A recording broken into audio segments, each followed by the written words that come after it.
રિધિ, આજે શું છે? આજે છે 26 એપ્રિલ એટલે કે વર્લ્ડ ઇન્ટેલેક્ચુઅલ પ્રોપર્ટી ડે. આ ઇન્ટેલેક્ચુઅલ પ્રોપર્ટી એટલે શું? ઇન્ટેલેક્ચુઅલ પ્રોપર્ટી એટલે પાઘડી, પેટન્ટ, ટ્રેડમાર્ક, કોપીરાઇટ વગેરે જે ઇન્વેન્ટર્સ કે ક્રિએટર્સને તેના ઇનોવેશન્સ અને ક્રિએશનના પ્રોટેક્શન માટે આપવામાં આવે છે.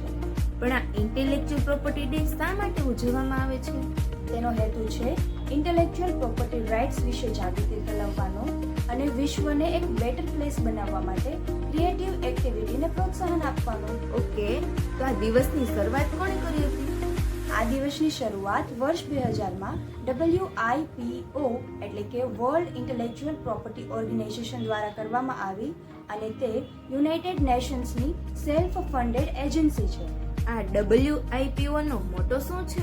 તેનો મોટો છે સમગ્ર વિશ્વમાં ક્રિએટિવ એક્ટિવિટીને પ્રોત્સાહન આપવા માટે ઇન્ટેલેક્ચુઅલ પ્રોપર્ટીના પ્રોટેક્શનને પ્રમોટ કરવું.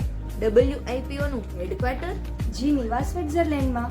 ઇન્ટરનેશનલ IP ઇન્ડેક્સ 2024 માં ભારતનો rank 42nd rank out of 55 evaluated countries with 38.64%. તો આ ઇન્ટેલેક્ચુઅલ પ્રોપર્ટી માટે ટોપમાં કઈ કન્ટ્રી છે? That is United States with an overall score of 95.48%. Tell me, what is the term of a patent in India?